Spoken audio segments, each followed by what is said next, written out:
सवीर्यङ्करवावहै तेजस्विनावधीतमस्तु मा विद्विषावहै। ॐ शान्ति शान्ति शान्तिः। हरि ओम श्री गुरुभ्यो नमः। हरि ओम।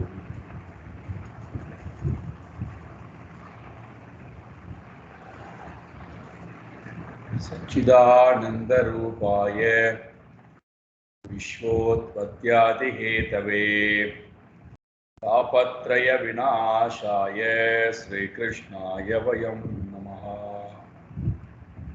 जन्माद्यस्य यतोऽन्वयात् इतरतश्चात्तेष्वभिघ्नस्वराट् तेने ब्रह्महृदाय आदिकवये मुह्यन्ति यत्सूरये तेजो वारिमृदां यथा विनिमयो यत्र त्रिसर्गो मृषा धाम्ना स्वेन सदा निरस्तकुहकं सत्यं परं धीमहि। धर्मप्रोञ्झितकैतवोऽत्र परमो निर्मत्सराणां सतां वेद्यं वास्तवमत्र वस्तु शिवदं तापत्रयोन्मूलनं। श्रीमद्भागवते महामुनिकृते किं वा परैरीश्वरः सद्यो हृद्यवरुध्यतेऽत्र कृतिभिः शुश्रूषुभिस्तत्क्षणात् निगमकल्पतरोर्गलितं फलं सुखमुखातमृतद्रवसंयुतं पिबत भागवतं रसमालयं। मुहुरहो रसिका भुवि भावुकाः नारायणं नमस्कृत्य नरं चैव नरोत्तमं देवीं सरस्वतीं व्यासं ततो जयमुदीरयेत्। देवीं सरस्वतीं व्यासं ततो जयमुदीरयेत्।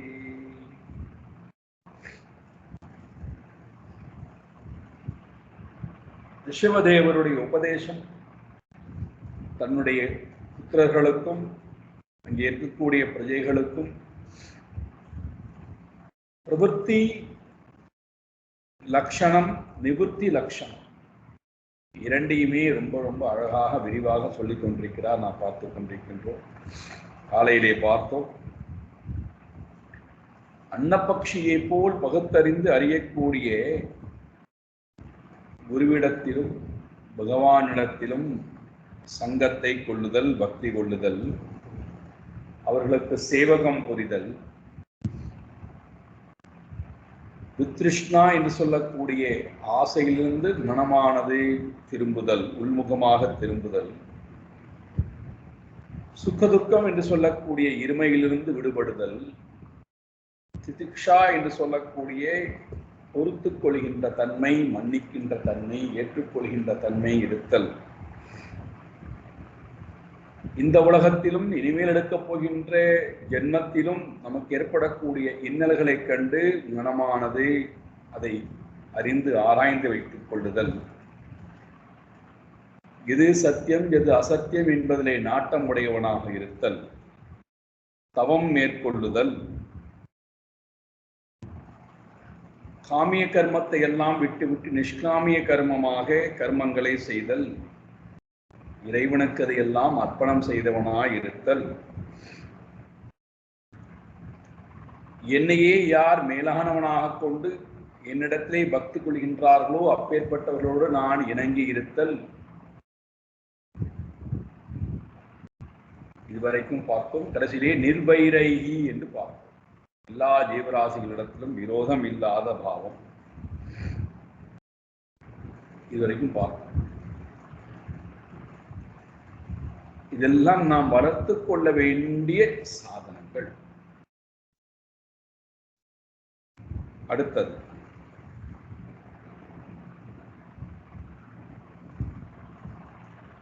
யாரிடத்திலும் வெறுப்பு இல்லாமல் எல்லோரையும் அவரவர்கள் எப்படி இருக்கிறார்களோ அப்படி அவர்களை சமபாவத்துடன் ஏற்றுக்கொள்ளுதல்.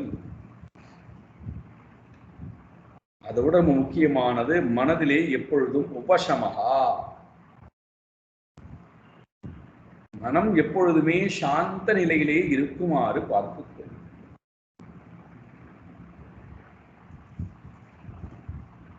சாந்தியும் துஷ்டி சந்தோஷமும் ரொம்ப ரொம்ப முக்கியமான ஒரு குணம், நம்மிடம் இருக்க வேண்டிய ஒன்று. சாந்தம், துஷ்டி, சந்தோஷம். இது வெளி உலகத்திலிருந்து செயல்பாடினாலோ வரக்கூடிய பலனினாலோ நமக்கு ஏற்புடையது அல்ல. அது நம்முடைய சுபாவமாக இருக்கிறது. அதை உணரவிடாமல் செய்வது நம்முடைய மனதில் இருக்கக்கூடிய எண்ண விகாரங்கள். அந்த எண்ணங்களை நீக்க நீக்க நம்முடைய மனதிலே சாந்தமும் திருப்தியும் வருவதை நாம் பார்க்கலாம். இப்ப மெதுவாக படிப்படியா மேல போறார். தேக கேகே ஆத்ம புத்தேகே ஜிகாசையா, வீட்டினிடத்திலும் தேகத்திடத்திலும் நான் எனது என்கின்ற அந்த இரண்டு எண்ணங்களை விட்டவராய் இருந்து பழகுதல். இது அவ்வளவு சுலபம் அல்ல. வசிக்கக்கூடிய வீட்டையும் வசிக்கக்கூடிய உடலையும் அகம் மம இதி புத்தி, நான் எனது என்கின்ற அந்த இரண்டு விதமான எண்ணங்களை விடுவதற்கு ஆசைப்படுதல்.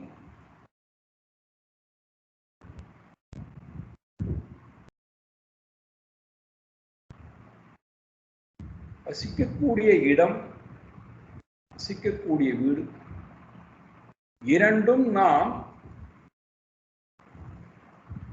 ஒரு இலக்கை அடைவதற்காக தேர்ந்தெடுத்திருக்கிறோம்.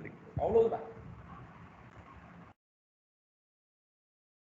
அதன் மூலமாக நான் ஏதோ ஒன்றை அடைவதற்காக தேர்ந்தெடுத்திருக்கிறேனே தவிர அதிலே நான் நிரந்தரமாக வாசம் செய்வதற்காக அல்ல. ஆனால் என்னாகி விடுகிறது என்றால், ஒரு வீடு என்று வந்ததற்கு பிறகு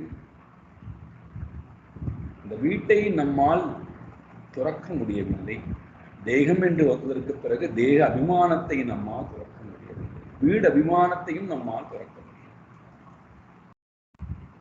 அதனால எவ்வளவு உயர்வான விஷயங்களை எல்லாம் நாம் இழக்கிறோம் பாருங்க. வீட்டை காரணம் காமித்து, தேகத்தை காரணம் காமித்து எவ்வளவு உயர்வான விஷயங்களை எல்லாம் நாம் இழக்கிறோம். எவ்வளவு காலத்தை விரயம் செய்கிறோம். அப்போ அதிலிருந்து மெதுவாக மெதுவாக நம்மை விடுவித்துக் கொள்ள முயற்சி எடுத்தல். இரண்டுமே ஒரு காலத்திற்கு பிறகு நம்மை விட்டு போகப் போகிறது, நாமும் அதை விட்டு போகப் போகிறோம். நிரந்தரம் அல்ல, இறைவனால் நமக்கு கொடுக்கப்பட்டிருக்கிறது. அந்த இடத்துல அவனை நான் நினைப்பதற்காக அது கொடுக்கப்பட்டிருக்கிறே தவிர நான் நிரந்தரமாக வசிப்பதற்காக அல்ல. நம்ம எல்லோருக்கும் தெரிந்ததுதான், புதிதாக சொல்லுவதற்கு ஒன்றும். இருந்தாலும் நம்மையும் அறியாமல் நம்முடைய புத்தி நான் எனது என்பதிலேயே ஆழ்ந்த ஒரு பற்றுதலை கொள்கிறது. இவன் இந்த முறையாக இறைவனை நினைத்துக் கொண்டு வாழக்கூடிய வாழ்க்கையிலே இதை பழகுதல். நான் எனது தேக கேக ஆத்ம புத்தேகே, நான் எனது என்கின்ற அந்த இரண்டு எண்ணங்களை ஜிகாசா ஜிகாசையா விடுவதற்கு முயற்சி எடுத்தல். விரும்புதல்ங்கிறார், விடுவதற்கு விரும்புங்கிறார்.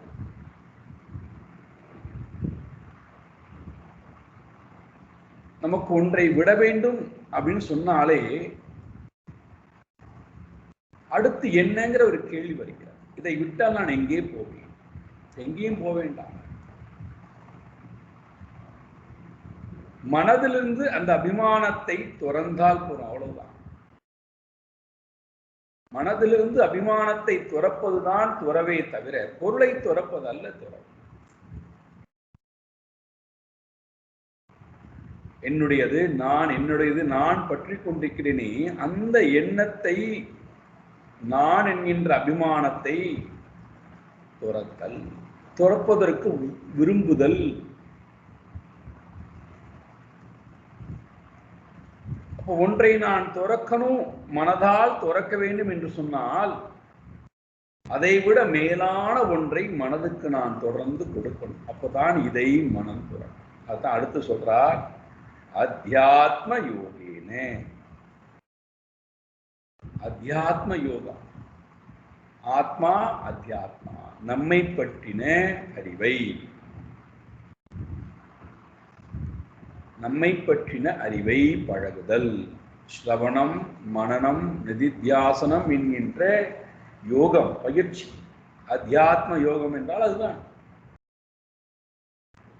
ஆத்மாவை பற்றின அறிவை சாஸ்திரத்தின் மூலமாக, குருவின் மூலமாக வாங்குதல், அதை மனனம் செய்தல், அதிலேயே அமர்ந்து பழகுதல்.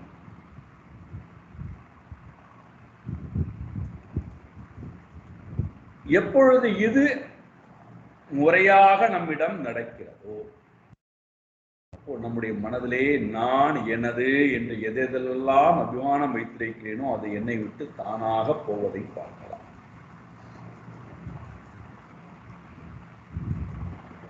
எங்கிருந்து பழகுவது?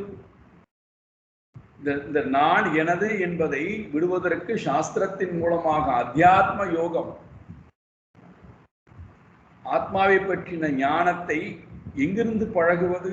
விவிக்த சேவையா, வீட்டில் கொஞ்ச நேரமாவது தனிமையிலே இருந்து பழகுதல். முடிந்தால் நமக்கு வாய்ப்பு கிடைத்தால் தனியான பாதுகாப்பான இடம் கிடைக்கின்றது என்றால் அங்கே போய் நான் பழகுவதில்லை என்றால் வீட்டிலேயே அமைதியாக ஒரு தனிமையான அறையிலே அமர்ந்து கொண்டு விவிக்த சேவையா, ஜனங்களுடைய கூட்டங்கள் இல்லாத இடத்தில் அமர்ந்து நம்மை குறித்து நாம் விசாரித்து நம்மிடமே அமர்ந்திருக்கக்கூடிய பயிற்சியை செய்து பழகுதல்.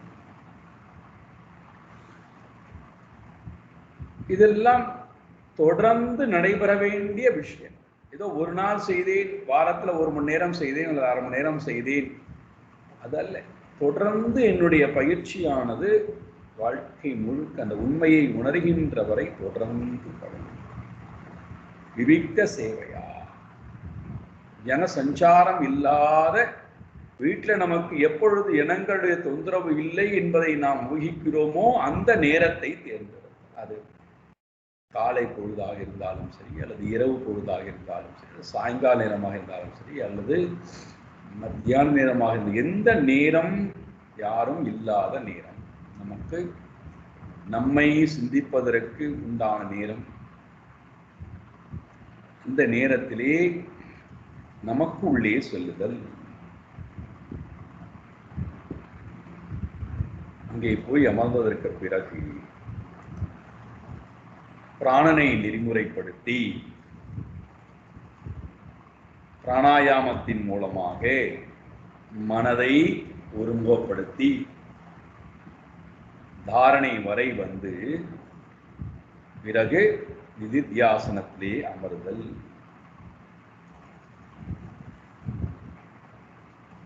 இந்த முறையிலே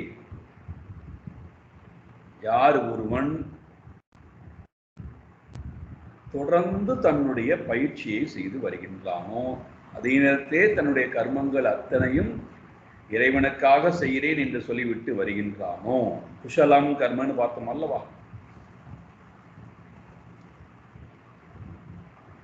இந்த முறையிலே காரியங்கள் செய்து கொண்டு வரக்கூடியவன்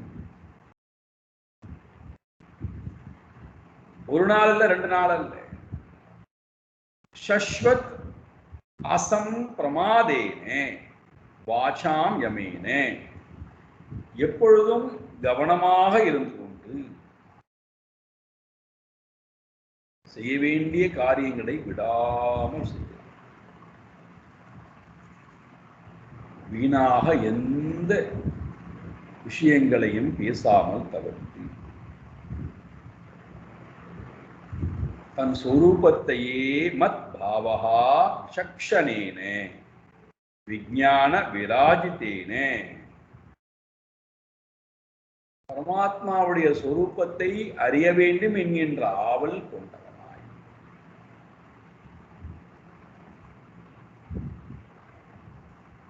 அதிலேயே ஈடுபாடு கொண்டு விஞ்ஞான விராஜித்தேன், சாஸ்திரத்தின் அறிவை கொண்டு நிதித்தியாசனத்தின் துணை கொண்டு விஞ்ஞானத்தின் மூலமாக தன் சொரூபத்தை தான் நேரடியாக அறிகிறான். விராஜித்தம் என்றால் அதிலேயே நிறைந்தவனாய், முழுமையாக அதிலே ஒன்றியவனாய் ஆகிவிடுகிறான்.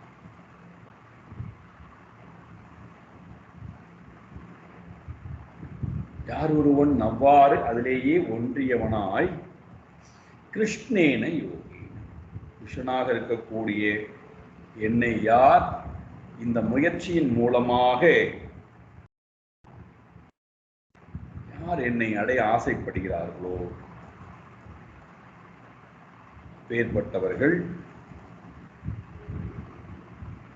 என்னை அடைவது திண்ணமே. இதை அடைவதற்கு என்ன வேணும்னு சொல்றார். திருதி யுத்தியம சத்வயுக்தா குஷலா. திருதி மன உறுதிப்பாடு, மன உறுதிப்பாடு திருதி.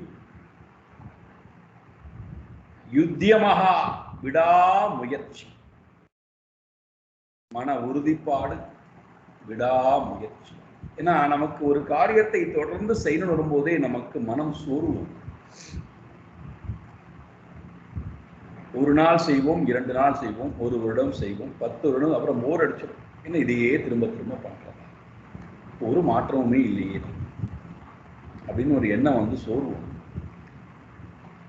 திருப்தி மன உறுதியுடன் தைரியத்துடன், யுத்தியமகா விடாமுயற்சி, ஆர்வத்துடன் நம்பிக்கையுடன் விடாமுயற்சியுடன் நெடுகாலம் செய்தல் பழகுதல். சத்வயுக்தா, சத்துவகுணம் கொண்டவனாய், பகுத்து பார்க்கக்கூடிய ஆற்றல் கொண்டவனாய் யார் ஒருவன் குஷலா, புத்திசாலியாக இருந்து கொண்டு சமர்த்தனாக இருந்து கொண்டு யார் ஒருவன் இந்த காரியத்தை எல்லாம் செய்கிறானோ, அகமாக்கியம் லிங்கம் எப்படி அவனால் அகங்காரம் என்று சொல்லப்படுகின்ற அனாத்மாவை தாண்டாமல் இருப்பான். அகமாக்கியம் லிங்கம் வியபோகே, எப்படி அவன் நீக்கி விடாமல் இருப்பான் என்றால், அனாத்மாவை ஆத்மாவை நினைத்துக் கொண்டிருக்கக்கூடிய இந்த பாவம் இவனை விட்டு தானாக நீங்கி போய்விடுகின்றது.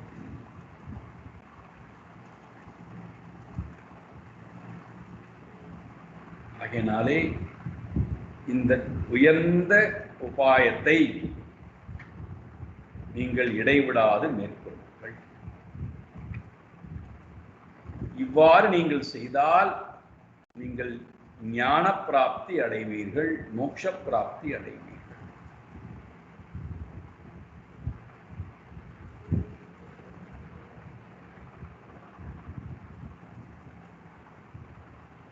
இவ்வாறு பிரவிற்த்தியை பற்றி கூறிவிட்டு, பிரவிற்த்தியை முறையாக பின்பற்றுவதனாலே நிவிற்த்தியும் நீங்கள் அடையலாம் என்று சொன்ன ரிஷப மகர்ஷி, ரிஷபதேவர்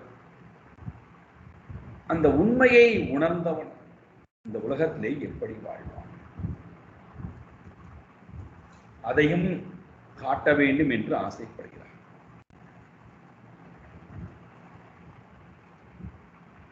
ஏன்னா இந்த உலகத்துல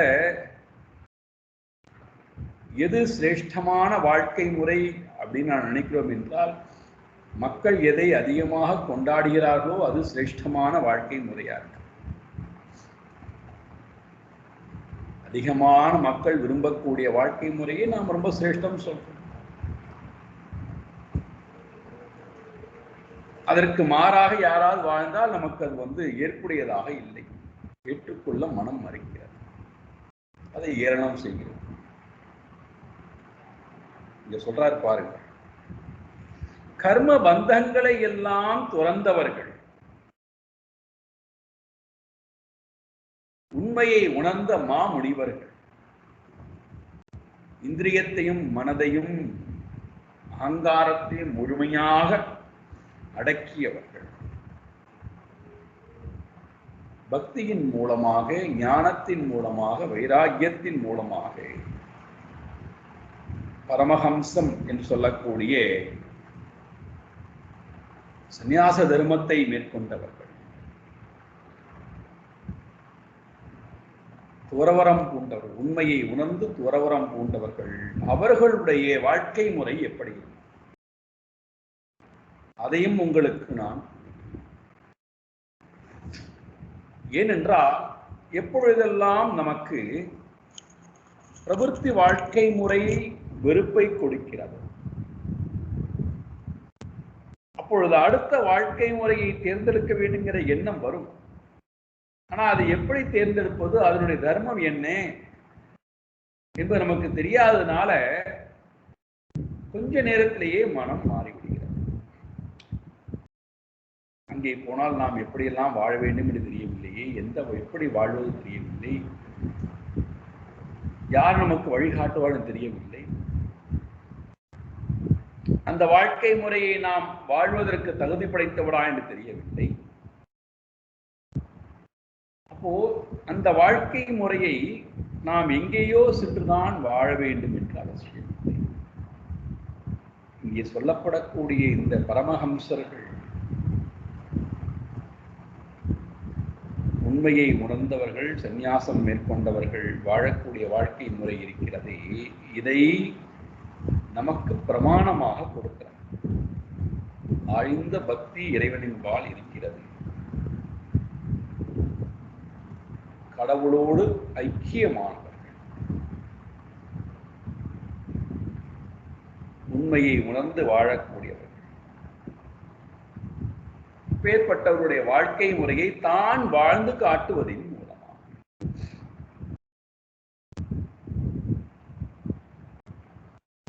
என்ன பண்றார், தன்னுடைய ராஜ்யத்தை பரதனிடத்திலே ஒப்படைத்து வீட்டில் இருந்தபடியே அந்த வாழ்க்கை முறை, பரமஹம்ச சந்நியாச வாழ்க்கை முறையை வாழ்ந்து காட்டுகிறார்.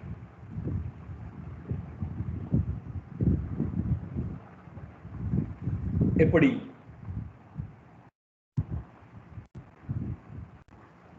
உடல் மட்டும் மீதம் இருக்கிறது, மற்ற கர்ம வாசனைகள் அத்தனையும் போய்விட்டது, அகங்காரம் மமகாரம் போய்விட்டது, ஆத்மாவை உணர்ந்தவராய் இருக்கிறார். வீட்டில் இருக்காரானா எப்படி இருக்கிறாராம்? உடல் மட்டும் இருக்கிறார். உர்வரிதா ஷரீர மாத்திர பரிகிரகா அப்படின்னு எழுதுறார். ஷரீர மாத்திர பரிகிரகம், ஷரீரம் மட்டும் மீதமா இருக்கு, மற்ற எந்த ஒரு வஸ்துவும் அவரிடத்தில். அப்போ அவருடைய வாழ்க்கை முறை எப்படி இருக்காம்? உன்மத்த இவ. முதல் லட்சணம் ஒன்னொன்னா சொல்றார் பாருங்க, நம்மால வாழ முடியுமான்னு பார்க்கலாம். உன்மத்த இவ, ஒரு பைத்தியக்காரனை போல அவருடைய வாழ்க்கை முறை இருக்கிறது.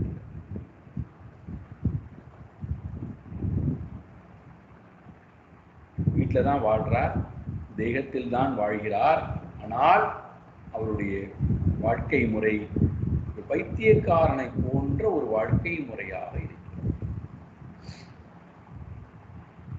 அதை என்ன ஒரு பைத்தியக்காரனை போன்ற வாழ்க்கை முறை. பைத்தியம் பிடித்தவனுடைய வாழ்க்கையை நீங்கள் உற்று நோக்கினீர்கள் என்றால் அதுதான் ஒரு ஞானியினுடைய வாழ்க்கை. செயல்பாட்டிலே எந்த விதமான வேறுபாடும் நீங்க பார்க்க முடியாது. பைத்தியக்காரன் எப்படி வாழ்வானோ அதே வாழ்க்கை.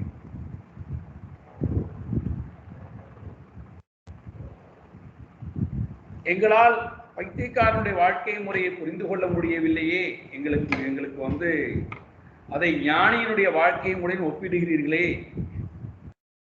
ஏதாவது எங்களுக்கு அது உதாரணம் கொடுங்களேன்னா. பைத்தியக்காரனுக்கு முதல்ல உணவின்பால் அபிமானம் இருக்கார். உணவை துறந்தவனாக இருப்பான், உடைமையை துறந்தவனாக இருப்பான், உறவை துறந்தவனாக இருப்பான், உடலை துறந்தவனாக இருப்பான், அபிமானத்தை துறந்தவனாக இருப்பான், ஆசையை துறந்தவனாக இருப்பான். என்னெல்லாம் சொல்லணுமோ எல்லாம் நீங்க சேர்த்துக் கொள்ளுங்க. அவன் ஒரு உலகத்தை வாழ்கிறான். அவனுக்கு என்ன கிடையாதுறான்னா ஆத்தியாத்மிக, ஆதி பௌதிக, ஆதி தெய்வீக தாபம் கிடையாது. ரொம்ப பெரிய விஷயம்.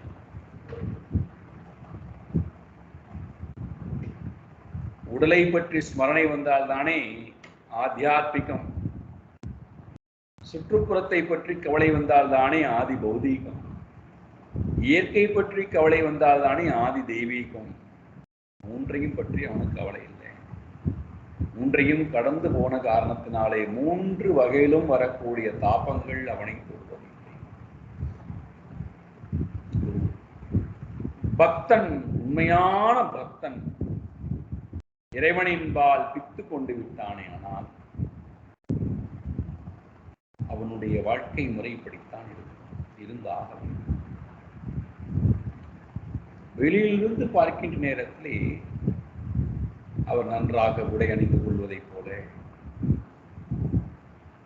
ஈவன் அவர்கள் நல்ல சாப்பாட்டை சாப்பிடுவதைப் போல, நல்ல வாகனங்களை போவதைப் போல, நல்ல இடங்களிலே தங்குவதைப் போல, நிறைய மக்களுடன் அவர்கள் இருப்பதைப் போல, நிறைய மக்கள் அவரை ஆராதிப்பதனாலே அவருக்கு நிறைய பெயர் புகழ் இருப்பதைப் போல, இதெல்லாம் வெளியிலிருந்து பார்க்கும் நேரத்தில்.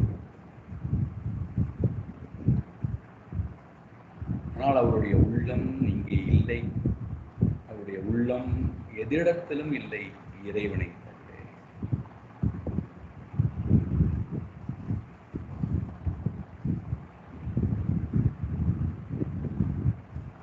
நமக்கு இது சாத்தியமா? சாத்தியம்தான். ஒரு குழந்தைக்கு ஒரு பொருளின்பால் பித்து பிடித்து விட்டது என்றால், பைத்தியம் பிடித்து விட்டது என்றால், அந்த பொருளை தவிர வேற எதையுமே அந்த குழந்தை நினைப்பது இல்லை. நாம் பார்க்கிறோம் அல்லவா? அந்த குழந்தைக்கு வேற எந்த சிந்தனையும் அதன் பிறகு வருவது இல்லை. அதை அடைகின்ற வரை அதற்கு உற்றார் உறவினர்களை பற்றி கவலை இல்லை, தன் உடல் வியாதியை பற்றி கவலை இல்லை, அதால் தனக்கு ஏற்பட போகின்ற தடையை பற்றி கவலை இல்லை, தனக்கு அப்பா அம்மா இதை வாங்கி கொடுக்க முடியுமா அந்த தகுதியை பற்றி கவலை இல்லை, அந்த பொருள்னாலே தனக்கு என்ன லாபம் என்பதை பற்றி யோசிப்பது இல்லை. அது ஒண்ணுமே கிடையாது. அந்த பொருள் தனக்கு வேண்டும், அவ்வளவுதான்.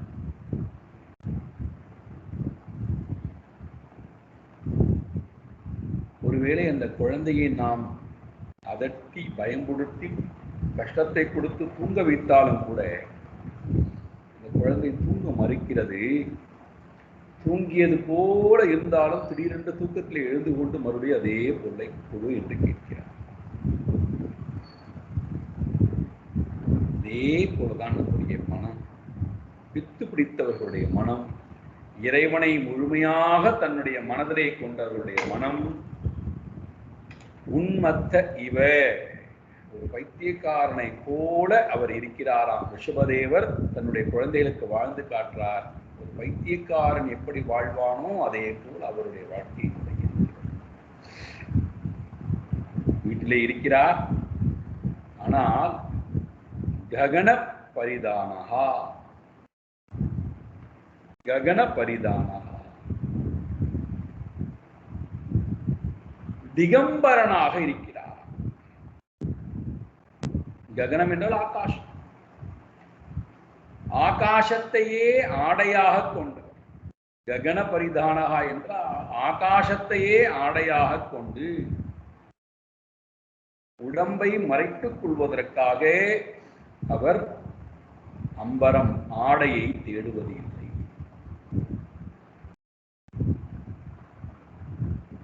ஆடையின்பால் உள்ள அபிமானத்தையும் துறந்து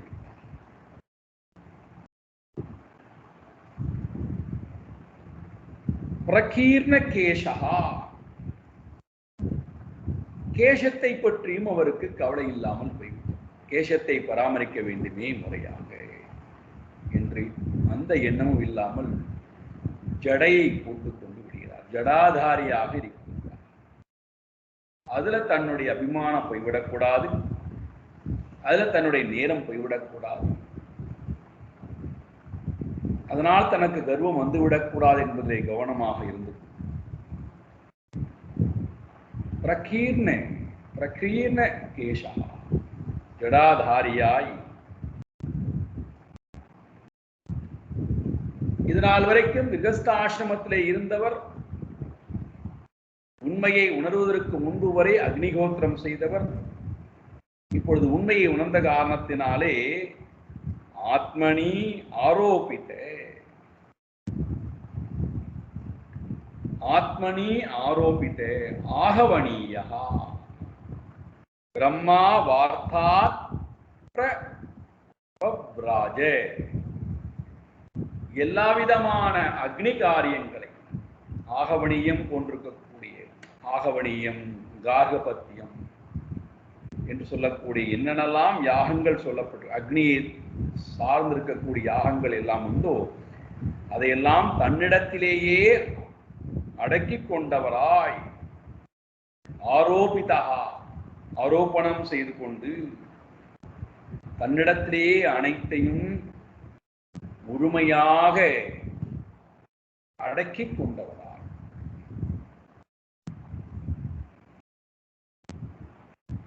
அக்னி காரியங்களிடத்தில் இனிமேல் ஈடுபட வேண்டிய அவசியம் இல்லாதவராய்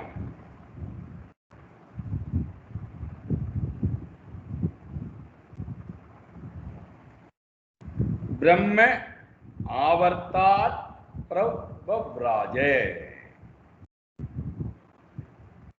பிரம்ம ஆவர்த்தத்திலிருந்து வெளிக்கிளம்பி போகின்றார்.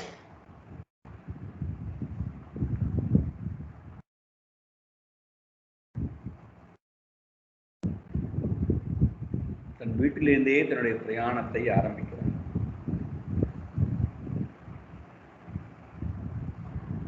தான் இந்த உண்மையை வாழ்ந்து காட்ட வேண்டுமே உலகத்திடத்தில், மக்களுக்கும் தன்னுடைய குழந்தைகளுக்கும் வாழ்ந்து காட்ட வேண்டும்.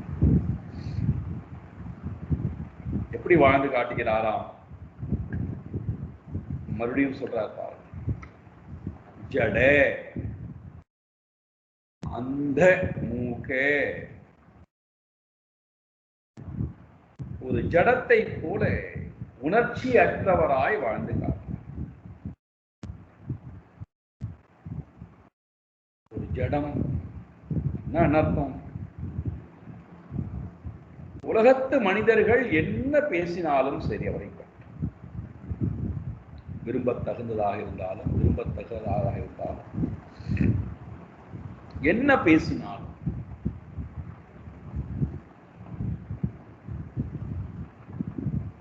அவருடைய உள்ளம் ஒரு ஜடத்தை போல எந்த மாற்றமும் இல்லாமல் இருக்கிறது. ஜனானாம் ஜடா, மக்களிடத்திலே ஒரு ஜடத்தை போல, உயிரற்ற பொருள் எப்படி இருக்குமோ அதே போல இவர் எந்த உணர்வையும் வெளிக்காட்டாதவராக இருக்கின்றார். அதுக்காக உணர்ச்சிகள் இல்லை என்று அர்த்தம் அல்ல. மற்றவர்கள் சொல்லக்கூடியவை இவருக்கு புரியாமல் அல்ல.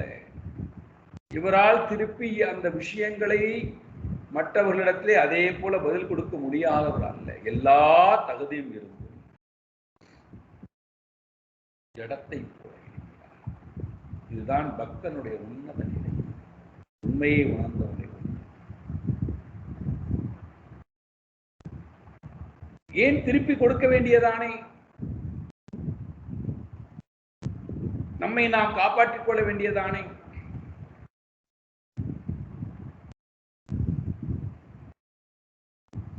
உலகம் நம்மை ஸ்துதிப்பதும் அனாத்மாவை, உலகம் நிந்திப்பதும் அனாத்மாவை.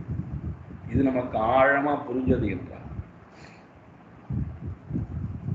ஸ்துதிக்கக்கூடியவர்கள் அனாத்மாவை ஸ்துதிக்கிறார்கள், நிந்திக்கக்கூடியவர்கள் அனாத்மாவை நிந்திக்கிறார்கள். இதுல நான் உள்ளே புகுந்து என்னை நிந்திக்கிறார்கள் என்று சொல்லிவிட்டால் அப்போ நான் அனாத்மாவை என்னுடையதாக பாவிக்கிறேன். என்ன எனக்கு அபிமானம் இருக்கு.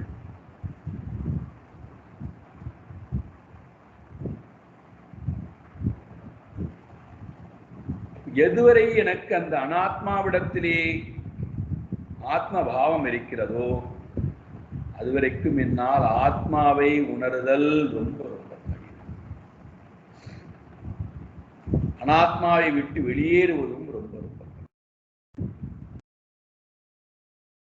பகவான் சொல்றார், துல்லிய நிந்தா ஸ்துதி மௌனி. என்னை நிந்தித்தாலும் ஸ்துதித்தாலும் துல்லியா சமமாக இருக்கிறார். ஞானி பக்தன் என்னை நிந்தித்தாலும் ஸ்துதித்தாலும் சமமாக இருக்கிறார் என்று பகவான் சொல்றார். அதைதான் இங்க பார்க்கிறோம். ஜடஹா, ஜடம், உணர்ச்சியற்றவனை போல. எப்படி உணர்ச்சியற்று போய்விட்டால் அந்த இடத்திலே எதுவும் தெரிவதில்லையோ அதே போல மனதுல எந்த உணர்ச்சி இல்லை, நல் உணர்ச்சியும் இல்லை. யோனகிருஷ்யதி ந துவேஷ்டி ந சோச்சதி ந காங்ஷதி. ஜடஹா, அந்த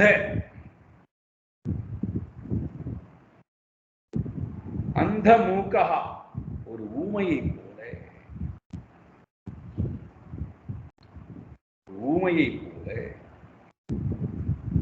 யாரிடத்திலும் பேசுவதில்லை. ஊமையை போல இருக்க. அதே போல அபதிரஹா, ஒரு செவிடனை போல. பதிர அபதிர, ஒரு செவிடனை போலவும் இருக்கிறார். ஊமையை போல, செவிடனை. பிசாச்சா,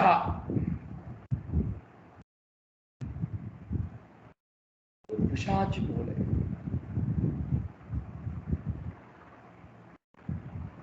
இவருடைய வாழ்க்கை முறையானது இருக்கின்றது. உன்மத்தவத், ஒரு பைத்தியக்காரனை போல இவர் இருக்கிறார். அவதூத வேஷா, ஒரு அவதூதராக எங்கும் சுற்றக்கூடியவராய், திகம்பரராய், ஒரு இடத்திலே நில்லாதவராய், அவதூத வேஷா.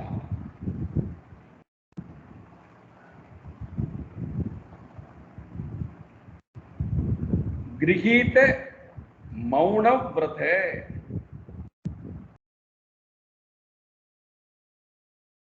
மௌன விரதத்தை மேற்கொண்டவராய்,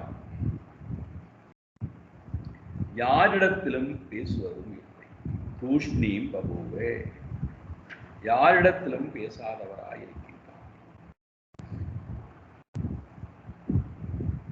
வீட்டிலிருந்து மெதுவா கிளம்பிட்டார். உலகத்து மக்களுக்கும் வாழ்ந்து காட்டுறார். போகும் இடமெல்லாம் மக்கள் தன்னை நிந்தித்தாலும் தன்னை ஸ்துதித்தாலும் ஜடத்தை போல இருக்கிறார். காது கேட்காதவரை போல இருக்கிறார். மௌனியாக இருக்கிறார், திகம்பரராக இருக்கிறார், அவதூதனாக இருக்கிறார்.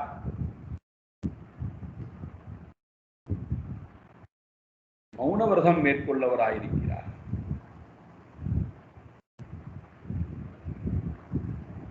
எங்கே இடம் கிடைக்கிறதோ அங்கே தங்குகிறார். நகரமாக இருந்தாலும் சரி, கிராமமாக இருந்தாலும் சரி, காடாக இருந்தாலும் சரி, ஆலயங்களாக இருந்தாலும் சரி, பூந்தோட்டமாக இருந்தாலும் சரி, சுரங்கமாக இருந்தாலும் சரி, வீடுகளாக இருந்தாலும் சரி, எங்கு இடம் கிடைக்கிறதோ அங்கே, அல்லது சைன்யங்களுடைய கூடாரமாக இருந்தாலும் சரி, சேரியாக இருந்தாலும் சரி, மாட்டுத் தொழுவமாக இருந்தாலும், இடைச்சேரியாக இருந்தாலும் சரி, யாத்ரீகர்களுடைய கூடாரமாக இருந்தாலும் சரி, மலையோ காடோ ஆசிரமங்களோ, எங்கு இடம் கிடைத்தாலும் அங்கே தங்குகிறார். அங்கே அவ்வாறு தங்கக்கூடிய நேரத்திலே துஷ்டர்களால் தனக்கு இடையூறுகள் ஏற்பட்ட போதும் தன்னை அவர்கள் பயமுறுத்துதல், அடித்தல், நிந்தித்தல், தன் உடம்பு மீது அவர்களுடைய சிறுநீரை கழித்தல், மலத்தை கழித்தல், தன்னுடைய வாயிலிருந்து உமிழ்நீரை உமிழ்தல், கல்லை கொண்டு அடித்தல், மனிதர்களுடைய மாட்டினுடைய மலத்தால் புழுதியால் வாரி இறைத்தல், இப்படி என்னென்னெல்லாம் தனக்கு கஷ்டங்கள் ஏற்படினும் அவைகளால் தனக்கு எல்லா வகையிலும் அவமானங்களும் கஷ்டங்களும் ஏற்பட்டாலும் மனதளவிலே எந்த விதமான பாதிப்பும் இல்லாதவராய் அபிகண்டித மனாகா, மனதிலே எந்த விதமான கலக்கமும் இல்லாதவராய்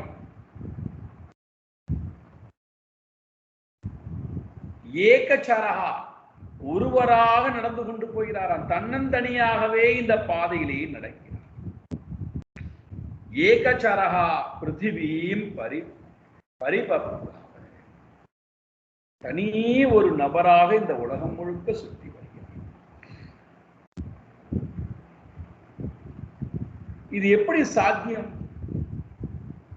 எதனால் இது சாத்தியம்? ரொம்ப அழகான உதாரணம் கொடுக்கிறார். ஒரு காட்டு யானையானது எப்படி காட்டிலே கம்பீரமாக வாழ்க்கை வாழ்கிறது, அந்த காட்டு யானை எப்படி ஈக்கலானது கஷ்டத்தை கொடுத்தால் எந்த பாதிப்பும் இருக்காதோ, அதை பொருட்படுத்துவது இல்லையோ, அதே போல எது ஆத்மா எது அனாத்மா என்பதிலே பகுத்தறிந்து பார்க்கக்கூடிய அறிவு உடையவராய் ஸ்வ மகிம அவஸ்தானேன, அந்த ஞானத்தின் மூலமாக தன்னுடைய சொரூபத்திலே நிலை நின்றவராய், அதிலிருந்து கிஞ்சித்தளவும் இறங்காதவராய், ஸ்வமகிம அவஸ்தானம், தன்னுடைய மகிமா தன்னுடைய ஆத்மஸ்வரூபத்திலேயே அவஸ்தானம் நிலை பெற்றவராய், அசத் சம்ஸ்தானேன சதபதேசே, அதற்கு வேறானதாக இருக்கக்கூடிய பொய்யானதாக இருக்கக்கூடிய அனாத்மாவிடத்திலே தன்னுடைய கவனத்தை செலுத்தாதவராய், அனாத்மாவாக இருக்கக்கூடிய தேகத்திடத்திலே நான் எனது என்கின்ற அபிமானத்தை விட்டவராய்,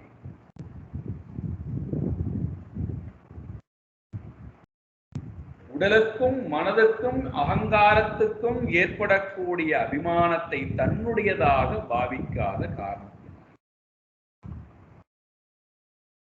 ஒரே ஒரு மனிதனாக தனி மனிதனாக இந்த உலகம் முழுக்க சுற்றி வருகிறார், எந்த மனக்கலக்கமும் இல்லாமல். ஆதிசங்கர பகவத்பாதா கௌபீன பஞ்சகம் அப்படின்னு ஒரு 5 பாட்டு எழுதியிருக்கார். கௌபீனத்தை உடுத்தி கொண்ட ஒரு திகம்பரர், ஒரு பரமஹம்ச சன்னியாசி இந்த உலகத்துல எப்படி வாழ்வான், ஒரு ஞானி எப்படி வாழ்வான்னு சொல்லும் போது அதுல அவர் சொல்றார், தேகாத்ம பாவம் பரிகிருக்கிய தூரா, ஆத்மானமாத்மன் அவலோகயந்தः அஹர்நிஷம் பிரம்மணியே ரமந்தः கௌபீனவந்த கலு பாக்கியவந்தா. இந்த உலகத்துல யார் உண்மையான பாக்கியவான் அப்படின்னா, யார் கௌபீனம் தரித்து வாழ்கிறான் என்றால் எல்லாவற்றையும் துறந்து யார் ஆத்மாவையே ரமித்துக் கொண்டு வாழ்கிறானோ அவன் தான் உண்மையான பாக்கியவான். இந்த 4 வரியில பாத்தீங்கன்னா, தேகாத்ம பாவம் தேகாத்ம பாவம், தேக ஆத்மா, தேகம்தான் நான் என்கின்ற அந்த பாவத்தை துறந்து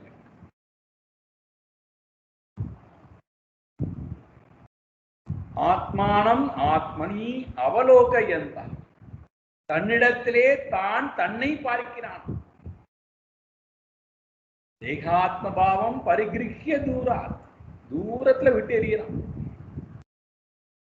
ஆத்மாவை தன்னை தான் தன்னிடத்திலே ரமித்துக் கொண்டு ஆத்மானம் ஆத்மனி அவலோகயந்த, தன்னிடத்திலே தன்னை பார்ப்பவன நேரடியா பார்க்கிறான். அகர்நிஷம் பிரம்மணி, காலை மாலை இரவு பகல் எல்லா நேரத்திலும் அகர்நிஷம் பிரம்மணியேவ ரமந்தா, பிரம்மனிடத்திலே ரமித்துக் கொண்டிருக்கிறான். அதனால கோபி நவந்த கலு பாக்கியவந்தா, அப்பேற்பட்டவன் இந்த உலகத்துல வாழ்கிறான். அந்த வாழ்க்கை எப்படி இருக்கான்? எந்த பாதிப்பும் அவனிடத்திலே இல்லை.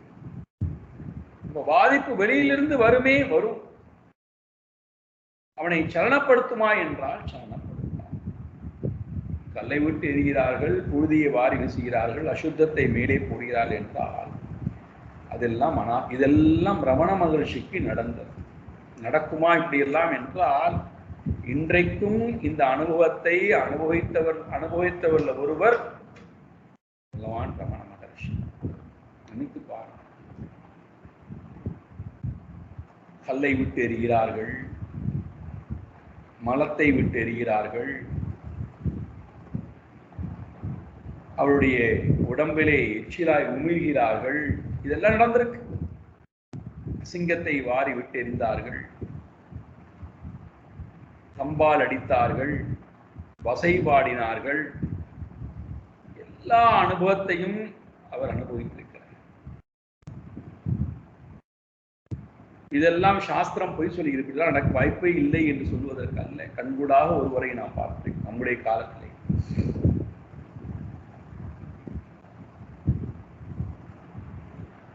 ஒரு சாரார் பக்தியினுடைய மேன்மையிலே போய் அவருடைய தலையிலேயே தேங்காயை உடைக்க ஆரம்பித்து விட்டார்கள், கற்பூரத்தை கொளுத்தி காட்ட ஆரம்பித்து விட்டார்கள்.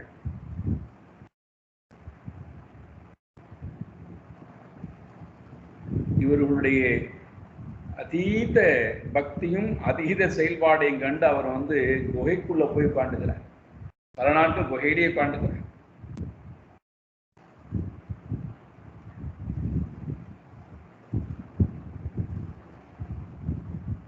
லிங்கத்துக்கு பின்னாடி போய் இருந்து கொண்டு சமாதிக்கு போறார். புற்று உடம்பு முழுக்க அவரை அரிக்க ஆரம்பித்து இரத்தமாக வழிந்து ஓடுகின்ற காட்சியை பார்த்து சேஷாத்ரி மகிழ்ச்சியான் காப்பாற்றுறாருன்னு பார்க்கணும். இருந்தும் ஆத்மனி ஆத்மானம் ஆத்மனி அவலோகயந்தா, தன்னிலே தான் ரமித்துக் கொண்டு. அதனால் அவருடைய முகம் அவ்வளவு பிரகாசம் ஆனந்தமா இருக்கு. அழகு பொருந்தியவராய், எல்லோராலும் ஈர்க்கப்படுவராய், முகத்துல அவ்வளவு ஒரு சந்தோஷம், அவ்வளவு ஒரு மகிழ்ச்சி. எப்படி சூரியனை பார்த்து புஷ்பங்கள் மலர்ந்தால் எவ்வளவு ஆனந்தமா இருக்குமோ அதே போல அவருடைய முகத்திலே அவ்வளவு ஒரு சந்தோஷம், கண்ணிலும் அவ்வளவு ஒரு சந்தோஷம்.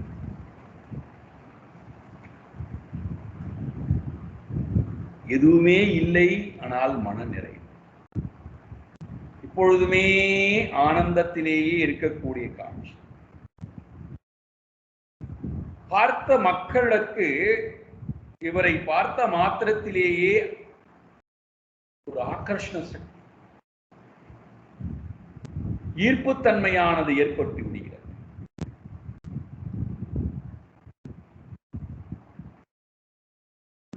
இந்த வாழ்க்கை முறையை எல்லோருக்கும் வாழ்ந்து காட்ட வேண்டும் என்று வாழ்ந்து காட்டுகிறார்.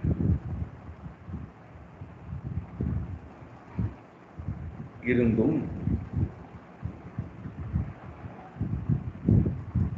உலகத்து மக்கள் இந்த வாழ்க்கை முறைக்கு விரோதமாக இருக்கின்ற காரணத்தினாலே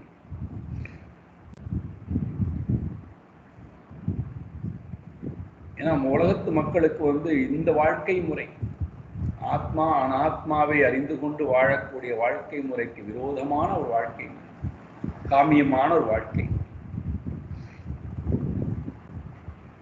அதுதான் சிரேஷ்டமான வாழ்க்கை முறை நினைத்து கொண்டு வாழ்கின்ற காரணத்தினாலே இந்த வாழ்க்கை முறையை மற்றவர்களுக்கு வாழ்ந்து காட்ட வேண்டும் என்பதற்காக என்ன செய்கிறாராம் சொல்றார். இமம் லோகம் யோகஸ்ய, இமம் லோகம் யோகஸ்ய அத்தா பிரதீபம் இவ. யோக மார்க்கத்திற்கு நேர் விரோதமாக இருப்பது போல இவர் உணர்றார். எல்லோரும் யோக மார்க்கத்துக்கு, பக்தி யோகமாக இருந்தாலும் சரி, ஞான யோகமாக, இதற்கு நேர் விரோதமான ஒரு வாழ்க்கை முறைகள் வாழ்கிறார்களே, இவர்களை மீண்டும் இந்த வாழ்க்கை முறைக்கு கொண்டு வர வேண்டுமே என்பதற்காக தத் பிரதிக்ரியா கர்மே, தத் பிரதிக்ரியா கர்மே விபத்சிதம் இது, அதற்கு எதிராக இருக்கக்கூடிய அந்த செயல்பாட்டின்பால், அந்த செயல்னாலே எந்த விதமான ஒரு பிரயோஜனமும் இல்லை, அது வெறுக்க தகுந்தது என்பதை உணர்ந்தவராய் எப்படி வாழ்க்கையை வாழ்றாராம். ஆஜகரம் ஆஸ்திதா, ஒரு மலைப்பாம்பானது எப்படி ஒரு வாழ்க்கையை மேற்கொள்ளுமோ அதே போன்றது ஒரு வாழ்க்கையை ஆஜகரம் ஆஸ்திதா. மலைப்பாம்பினுடைய விரதம், அந்த ஒரு விரத வாழ்க்கை முறையை அவர் தேர்ந்தெடுக்கிறார். அது என்ன மலைப்பாம்பினுடைய விரதம் என்றால், தன் இருப்பிடம் நோக்கி உணவு வந்தால் உண்ணும், உணவுக்காக அது எங்கும் நகராது.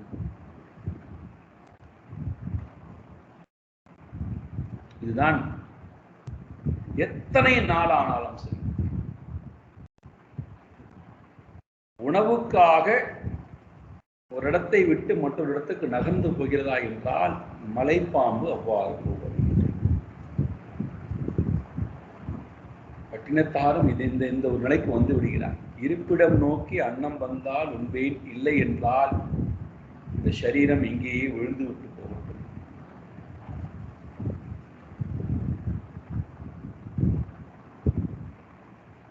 நம்முடைய பிராரப்தத்தை பொறுத்து நமக்கு உணவு வர வேண்டும் என்றால் நம்மை தேடி வரும், இல்லை என்றால் இல்லை. ஆகாரத்திற்காக நான் ஓடோடி ஓடோடி என்னுடைய வாழ்க்கையை முழுக்க தொலைத்தேன் என்றால், ஆத்மாவை தேடுவதற்கு எனக்கு நேரமே இல்லாமல் போய்விடுமே. இவர் பார்க்கிறார், இவர்கள் விரோதமாக அல்லவா, ஆத்மாவுக்கு அல்லவா நேரத்தை கொடுக்க வேண்டும், ஆகாரத்தை தேடி ஓடுவதிலேயே வாழ்க்கையை முழுக்க தொலைத்து விடுகிறார்களே, அப்ப இங்கிருந்து ஆத்மாவை பற்றி சிந்திப்பதற்கு நேரம் கிடைக்கும் என்று நினைத்தவர் இந்த விரதத்தை மேற்கொள்கிறாராம். இனி இருப்பிடம் நோக்கி உணவு வந்தால் உண்பேன், ஒரு மலைப்பாம்பனுடைய விரதம். தன் இருப்பிடம் நோக்கி உணவு வருகிறதா அதை எடுத்து, அது எப்பேற்பட்ட சிறு உணவாக இருந்தாலும் சரி, பெரும் உணவாக இருந்தாலும், விரும்பிய உணவாக இருந்தாலும் சரி, விரும்பாத உணவாக இருந்தாலும் சரி,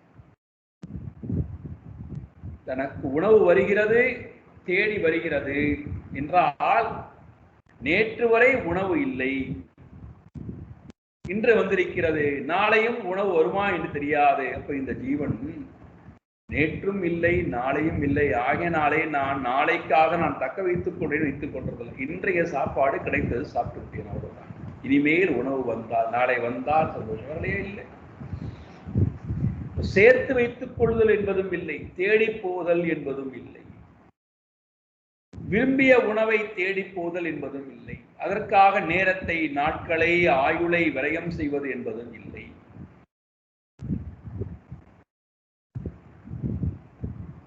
இதெல்லாம் ஒரே நாள்ல வருவது அல்ல, ஒரே பிறவியில் வருவது அல்ல. ஒவ்வொரு நாளும் நாம் கொஞ்சம் கொஞ்சமா நம்மை தயார்படுத்தி மனதளவிலே நாம் தயார்படுத்த பழகுதல். கிடைத்ததை கொண்டு நம்முடைய முயற்சியின் மூலமாக நம்ம முயற்சி எடுக்கிறோம். நமக்கு இன்னும் அந்த அளவுக்கு எனக்கு முயற்சி எடுக்காமலேயே கிடைக்குங்கிற நம்பிக்கை வரல. இறைவன் கொடுப்பாங்க நம்பிக்கை இல்லை. அதனால் முயற்சி எடுக்கிறோம். முயற்சி எடுத்து கிடைத்தது என்னவோ அதை ஈஸ்வர பிரசாதமாக ஏற்றுக்கொள்கின்ற நாளை கிடைக்குமா என்கின்ற கவலையிலிருந்து விடுபட்டு, சேர்த்துக்கொள்ள வேண்டும் என்கின்ற எண்ணத்திலிருந்து விடுபட்டு, மனதிலே அழகான ஒரு விரதம், ஆஜகரம் விரதம். ரொம்ப அழகான ஆஜகரம் விரதம் ஆஸ்திதா. மலைப்பாம்பனுடைய விரதத்தை மேற்கொண்டவராய், படுத்துக்கொண்டே ஒரு பாம்பு எப்படி உணவு வரும் வரை காத்திருக்கிறது, அந்த முறையிலே உணவு தன்னை நோக்கி வந்தால் ஷயான ஏவ, படுத்துக்கொண்டே அஷ்னாதி, உண்ணலானால் சாப்பிட ஆரம்பிச்சான். அதே போல பிபதி, குடிக்கலானார். காததி, தின்னலானார். அவமேகதி, படுத்துக்கொண்டே சிறுநீர் கழிக்க ஆரம்பிக்கின்றார். ஹததி, மலம் கழிக்க ஆரம்பிக்கிறார். இந்த உடம்பானது எப்படி வயிற்றுக்குள்ளே இருந்து மலத்திலும் மூத்திரத்திலும் உழண்டு கொண்டிருந்ததோ அதே போல இப்ப அந்த நிலைக்கு வந்துட்டாராம். சேஷ்டமானஹா உச்சரிதா ஆதிக் போதேஷம்.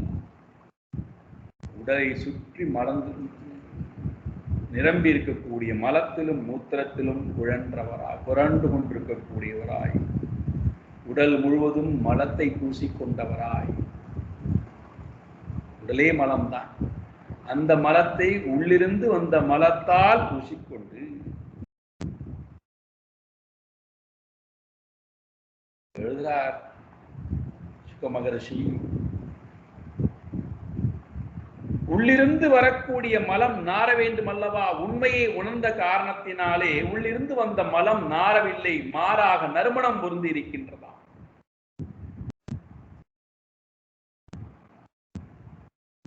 திருமூலர் திருமந்திரத்திலே வர்ணிக்கிறார், உண்மையை உணர்ந்தவன் ஞானி இந்த உலகத்திலே வாழும்போது அவனுடைய மலம் நாராது, மாறாக அந்த மலத்தை எடுத்து ஒரு பொருளை தொட்டால் அந்த பொருள் தங்கமாக மாறிவிடுகிறது எழுதுகிறார். அவ்வளவு சக்தி வாய்ந்ததாக அந்த மலம் ஆகிவிடுகிறது. பேர்பட்ட ஞானியாக ரிஷபதேவர் வாழ்ந்து காட்டுகிறார். இன்னும் எப்படி வாழ்றார் நாளை காலை பார்ப்போம். ஓம் பூர்ணமதః பூர்ணமிதம் பூர்ணாத் பூர்ணமுதச்யதே பூர்ணஸ்ய பூர்ணமாதாய பூர்ணமேவாவசிஷ்யதே. ஓம் சாந்தி சாந்தி சாந்தி. हरि ओम श्री गुरुभ्यो नमः.